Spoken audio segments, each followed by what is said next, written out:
Di video kali ini saya akan membahas mengenai 6 jenis saham menurut Peter Lynch yang ada pada bukunya One Up on Wall Street. Kita harus mengetahui kategori atau jenis saham ini karena sebagai investor pasti kan punya goals yang berbeda-beda. Ada yang ingin santai dapetin return rutin, ada yang durasi investasinya cuma setahun atau 2 tahun, atau ada yang sekedar ingin menaruh uang dinginnya. Jadi ada berbagai macam jenis orang yang tujuan, latar belakang, dan motivasinya tuh berbeda-beda. Tetapi sekali lagi saya tekankan, video ini ditujukan untuk kalian yang tujuannya memang investasi untuk jangka panjang. Setidaknya itu time frame-nya ya kurang lebih di atas 1 tahun. Jadi bukan yang harian atau mingguan kerjanya jual beli saham. Bukan buat yang itu ya. Ini emang tujuannya investasi jangka panjang. Oke, nggak usah berlama-lama, kita langsung masuk ke pembahasan ya. 6 jenis saham. Sesuai dari apa yang dikemukakan oleh Peter Lynch, ada 6 jenis saham. Yang pertama adalah saham tipe slow grower. Nah, saham di kategori atau jenis ini adalah perusahaannya itu sudah matang, sudah well established, bisnisnya sudah bagus, sudah kuat. Kemudian perusahaannya itu adalah market leader pada sektornya. Dan juga perusahaannya itu sudah diketahui luas oleh masyarakat umum. Brandingnya atau mereknya itu sudah diketahui oleh orang banyak. Makanya dia slow, pertumbuhannya tuh lambat. Ya, kalau mau digambarkan seperti kura-kura mungkin ya. Nah, ciri-ciri saham slow grower ini adalah EPS-nya stabil atau tumbuh tapi perlahan. Kemudian rutin membagikan dividen dan nominalnya itu cukup besar di atas bunga deposito, 4 atau 5% atau bahkan bisa di atasnya. Kemudian market cap-nya itu besar, puluhan triliun hingga dengan ratusan triliun. Nah, lalu yang kedua, kategori saham yang masuk ke stalwarts atau medium grow. Nah, saham-saham ini nih perusahaannya masih bertumbuh terus. Kurang lebih antara 10-20% pertumbuhannya per tahun. Dan juga biasanya sih bukan market leader pada sektornya. Karena kan sudah dipegang oleh slow grower tadi ya market leadernya. Jadi perusahaan ini nih masih ruang bertumbuhnya masih cukup lumayan, masih cukup besar lah. Nah, ciri-ciri saham di kategori ini atau di jenis ini adalah IPS-nya bertumbuh terus setiap tahun. Jadi bertumbuh terus. Kemudian cukup rutin membagikan dividen, namun terkadang bisa turun di saat ada corporate action atau saat ekspansi. Nah, kemudian selain itu ciri-cirinya adalah market cap-nya itu menengah, mungkin belasan atau puluhan triliun. Dan selanjutnya karena masih berkembang ya, jadi masih sering ekspansi, seperti beli pabrik baru atau mengeluarkan produk baru. Nah, selanjutnya adalah jenis yang ketiga, yaitu adalah saham fast grower. Nah, saham-saham fast grower ini adalah saham yang perusahaannya itu bertumbuh secara cepat. Bisa dibilang dia ngebut lah pertumbuhannya. Itu di rate kira-kira di atas 20% per tahun. Atau setidaknya ya sekitaran 20% lah. Kemudian perusahaannya tuh rata-rata masih kecil karena ruang bertumbuhnya tuh masih sangat luas. Jadi dia bisa cepat pertumbuhannya. Kalau digambarkan ya mungkin seperti macan lah atau citah, dia lari itu cepet banget. Nah, ciri-ciri saham di kategori ini atau di jenis ini adalah IPS-nya bertumbuh dengan sangat cepat, dengan sangat signifikan setiap tahunnya. Kemudian ciri-ciri lainnya adalah belum tentu membagikan dividen karena laba yang mereka dapat itu untuk terus mengembangkan perusahaan, terus untuk ekspansi. Nah, selanjutnya ciri-ciri lainnya adalah market cap-nya kecil, biasanya sih di bawah 10 triliun. Dan juga DER-nya kurang stabil karena hutangnya naik turun di saat mau ekspansi, itu melakukan pinjaman atau mencari dana lain, makanya DER-nya kurang stabil. Selanjutnya, jenis yang keempat adalah cyclical atau saham-saham yang ada siklusnya. Nah, sahamnya itu perusahaannya contohnya adalah perusahaan komoditas. Di mana perusahaan komoditas ini biasanya ada acuan harganya. Misalkan harga batu bara acuan, harga minyak, dan sejenisnya. Jadi sangat bergantung pada supply and demand.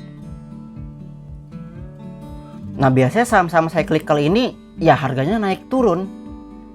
Ciri-cirinya saham cyclical ini adalah IPS-nya naik turun sesuai dengan siklusnya.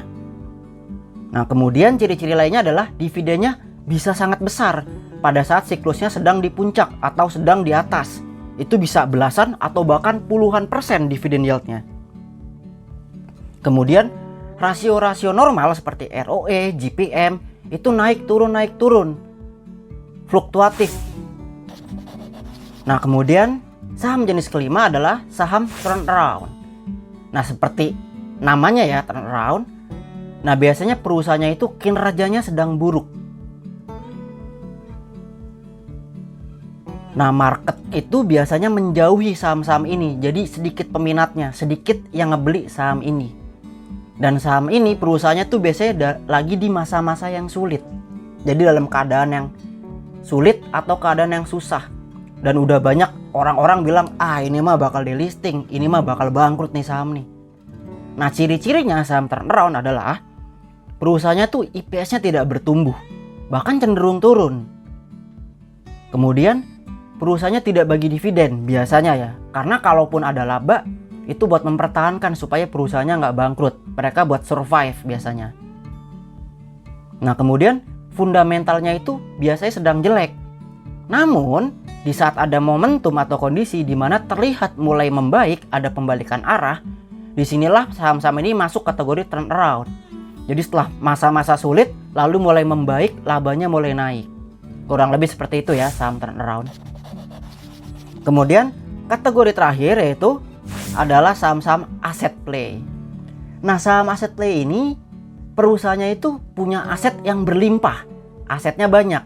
Tapi kendalanya adalah kita sulit untuk menghitungnya kalau kita nggak terlibat langsung di perusahaannya atau nggak punya spesialisasi seperti bukan akuntan atau kita bukan manajer proyek atau tidak punya special skill untuk menghitung atau menganalisa aset.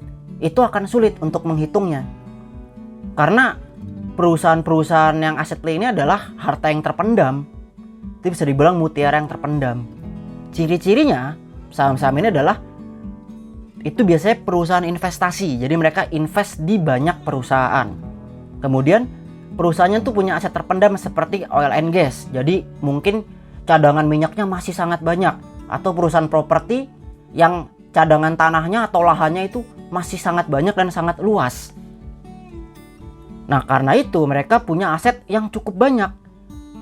Nah, tapi karena sulit ya, susah menghitungnya, jadi sedikit yang menyadari. Tidak banyak dibicarakan. Di berita tuh jarang disebut, di forum-forum jarang disebut. Ya karena seperti mutiara yang terpendam, sulit dicari, sulit buat menghitung. Jadi kurang lebih itu ya, 6 jenis atau 6 kategori saham menurut Peter Lynch. Nah, mungkin ada yang nanya, kok sahamnya nggak disebut bang? Biasanya sebut nama sahamnya atau sebut emitennya gitu. Iya, betul. Memang pada video ini saya sengaja tidak menyebut nama sahamnya atau contohnya. Karena berbeda orang, beda juga analisanya. Saya menghindari ada perbedaan tafsir atau sejenisnya ya. Jadi silakan analisa sendiri. Karena contohnya, misalkan saya nih, menganalisa saham. Sebut saja saham A. Menurut saya itu masuk ke turnaround, masuk ke saham yang sedang buruk lalu sekarang lagi naik, lagi bagus. Nah, tapi mungkin orang lain melihat saham yang sama, saham A, itu dia bilang kategori saham yang fast grower karena timeline dia tuh hanya dari setahun, melihat setahun belakangan. Nah, jadi di saham yang sama, sahamnya sama-sama saham A, tapi ada perbedaan. Makanya saya nggak pengen mencontohkan sahamnya ya, supaya ya begitu, biar tiada perdebatan di antara kita. Jadi silakan analisa masing-masing. Nah, paham saham sendiri suka atau ada di jenis sektor saham yang manakah? Nah, saya kan sering bilang, saya suka saham yang rutin membagikan dividen, kemudian saham-saham yang fundamentalnya baik, dan kemudian saham-saham yang terus bertumbuh. Walaupun dia 11%, 15%, 7%, yang penting terus bertumbuh tiap tahunnya. Karena saya ingin investasi itu dengan santai, dengan tenang. Ya saat ada uang dingin, ya beli lagi sahamnya, investasi lagi, nambah saham lagi. Karena saya pribadi, ya saya fokus pada pekerjaan saya saat ini, pada bisnis yang saya miliki, saya ekspansi dan terus melakukan perkembangan supaya saya perbanyak income saya atau pendapatan saya. Saya fokus di sana. Ya nanti tanpa disadari tiba-tiba ada email kalau kita dapat dividen ditransfer ke RDN. Jadi saya senang dapat return secara rutin, tapi saya nggak ngapa-ngapain. Makanya kalau dari paham saham, jenis sahamnya itu biasanya adalah yang stalwarts, kemudian yang slow grower, dan juga yang asset play. Dan asset play ini sampai sekarang saya masih mencari ya mutiara terpendamnya. Nah cuma sebagian besar portofolio saya ada di saham-saham stalwarts. Nah itu kalau paham saham, karena dengan metode yang seperti tadi itu ya. Nah bagi kalian yang mungkin tujuannya atau goalsnya mencari saham-saham bagger atau multi bagger, yang dimana holding periodnya itu pendek ya, 1 sampai dengan 3 tahun, ya kalian bisa pertimbangkan jenis-jenis saham turnaround, atau yang fast grower, atau yang cyclical. Tapi untuk saham cyclical kalian harus pahami kapan belinya dan kapan jualnya. Jangan sampai salah, belinya di siklus tinggi, jualnya di rendah, iya rugi dong. Jadi demikian terkait 6 saham menurut Peter Lynch, semoga bermanfaat. Nah bagi teman-teman bisa tonton juga video terkait 3 sektor saham yang aman untuk pemula, dan juga market cap saham. Ada apa aja sih, third liner kayak gimana, second liner, first liner, supaya paham. Dan juga video-video lain yang ada di channel ini, agar kita paham saham.